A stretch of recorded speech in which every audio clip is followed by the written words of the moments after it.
UPPL हिसाबै दिनै जोबोद मोनसे मोजां थासारियाव दिनै जों दङ मानो नुबाय जे बेयाव रोजा रोजा सुबुंफोरा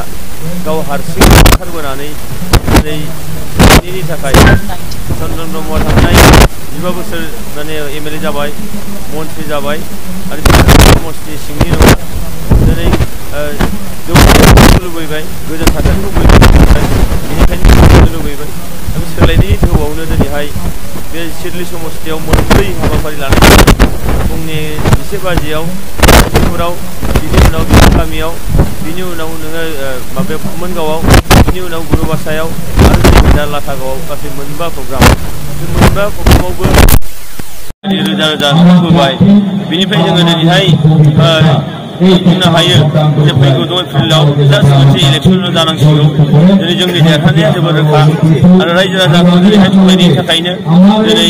चन्द्रन ब्रह्मजों रायजो राजा गैलिया बिथांनि दोलोनि बिबानगिरिफ्रा दिनैहाय लैखोन लैखोननि उनाव दिनै हाबफैदों आरो UPPL जानानै हाबा मावनो सिगांबोदों आरो दिनैहाय गुबुन गुबुन हारि माहारिनि गेजेराव चन्द्रन ब्रह्मआ थांनाय 15 बोसोर थगायनायनि थाखाय बिनि मोनसे उसित मोनसे फिननाय दिनै रायजो राजाफ्रा होनो थाखाय रेडि बेखायनो दिनै जोंनि नैबेयाव समाव जोङो UPPL दल हिसाबै आं सासे बिजाथि महरै दिनै आंजों AGP मदद खालामदों GSP आ मदद खालामदों आरो BJP आ मदद खालामदों आरो बे गासै मोनब्रै दोलोनि जुथाइ जि नाजानाय बे नाजानायाव दिनै रोजा रोजा रायजो राजाफ्रा आसामाव BJP सरकार लाबोनांगौ BJP सरकारनो फैगोन आरो बेबायदिनो दिनै BJPजों लोगो सरकार हिसाबै दिनै नैबे BTR ओनसोलनिफ्राय जोंनि नैबे समस्तिखौ देरहानानै बे ओनसोलनि जौगानाय बे ओनसोलनि गोजोन थासारिखौ लाबोनो थाखाय दिनै रायजो राजाफ्रा जोबोरैनो उथुजुग जानानै दं आरो बेबायदिनो दिनैहाय बिथांमोना रावनिबो हेंथा हेंसि मानियाजासे दिनैहाय बेयाव लोगो ओंखारबोदों BJP आ 30 खोन्दोनि जा बिसायख'थि जानो गोनां बेयाव 100 जौखोन्दो देरहासारगोन होननानै बुङो बियो बिथांमोननि मा होनो गोथां गोथोंनि नुनाय सिमां बियो बे सिमाङा मालाबाबो जाफुंनाय नङा मानोना रायजोआ गैयाबा माजों 100 जौखोन्दो देरहागोन 100 जौखोन्दो देरहानो रायजो राजाखौ नांगोन बिथांमोननो दिनै रायजो राजानि खाथियाव साफिनो हायाखै गोबां गामियाव बिथांमोनहा रायजो राजाफोरजों गोबां मोनसे सोंथिनि मोगा मोगि जानांदों रायजो राजाफोरखौ जेबो खोथायावनो बिथांमोनहा बुजायनो हायाखै बिनि रायजो राजाया रावबो बिथांमोननि खोथायाव दिनै फोथायनाय लाखियाखै बेनिखायनो बिथांमोननि जे सिमां बे सिमाङा माने उन्दुलांनायाव नुनाय सिमां नङा बियो नोङो मा होनदों बेखौ जे बिसोरनि सिमाङा मा होनगोन जे मा होनो बेखौ दिबा स्वप्न जायखौ असमियाव बुङो बे दिबा स्वप्नसो बे माने सिमाङा जाफुङा मालाबाबो सारा फरायसाफोरनि थाखाय माबायदि खामानि बेयाव जों नुदों जे फरायसानि थाखाय खामानि होननानै बुङोबा थांनाय 17 बोसोराव नैबे BTR ओनसोलाव गोबां भेन्सार स्कुलफोर दङ जेरावनाखि भेन्सार स्कुला 25 बोसोर 30 बोसोर जाबाय बेयावनो सरकारनिबो अनुदान गैया जायनि थाखाय नोङो फोरोंगिरिफ्रा बेथन मोना मोजां क्लास जाया जोंनि इयुन जोलैया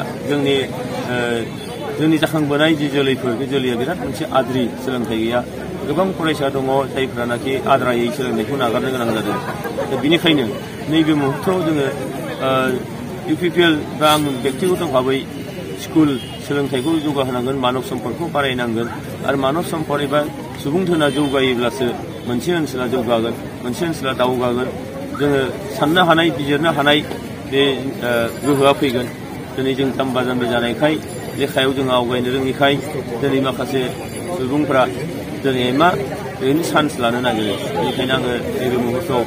फरायसाफोरखौ फरायनायाव गोसो होनो थाखाय आं खावलायो आरो सरकारि हिसाबै जायफोर सरकारि नियम निथिनि गेजेरजों जोथोन लानांगौ बे जोथोनखौ निस्सय लानाय जागोन आं बेखौ बुंबाय बिसायख'थियाव जाफोर समायखिरा होयो सम थांनाय लोगो लोगो गैया जागोन बेयाव सुबुंनि सायाव सोनारगोन बिनि दोलोनि सायाव सोनारगोन दोलोनि बिथांमोननि सान्थौ आरो सानस्रिया मा बिथांमोननि प्रिन्सिपाल आइडिय'लजिया मा बिनि सायाव सोनारगोन बेखायनो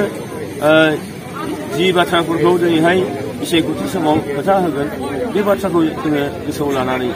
रायजो राजाफ्राथ' ओरैनो बुङाखै ओरैनो बियाखै जेंनाखौ सुस्रांनो दा बेनिखायनो मानसिनि केरेक्टारजों सोमोन्दो दं बियो मानसिनि नोङो मा होनगोन बेखौ मानसिनि सान्थौ आरो सानस्रिजों बे सोमोन्दो दङ आरो मानसिनि मा होनो बिजिरनायनि सायाव सोमोन्दो दङ आरो रायजो राजाखौ बेसेबां गोरबो गोसोजों बरायो बिनि सायाव सोमोन्दो दङ। बेखायनो बावलांनायनि बाथ्रा गैया आरो जेंनाजों जायफ्रा नांथाबगोन बे जेंनाया नोंखौनो बावहोनाय नङा आरो बे जेंनाजों जोङो नांथाबनो थाखाय जेब्लाबो रेडि।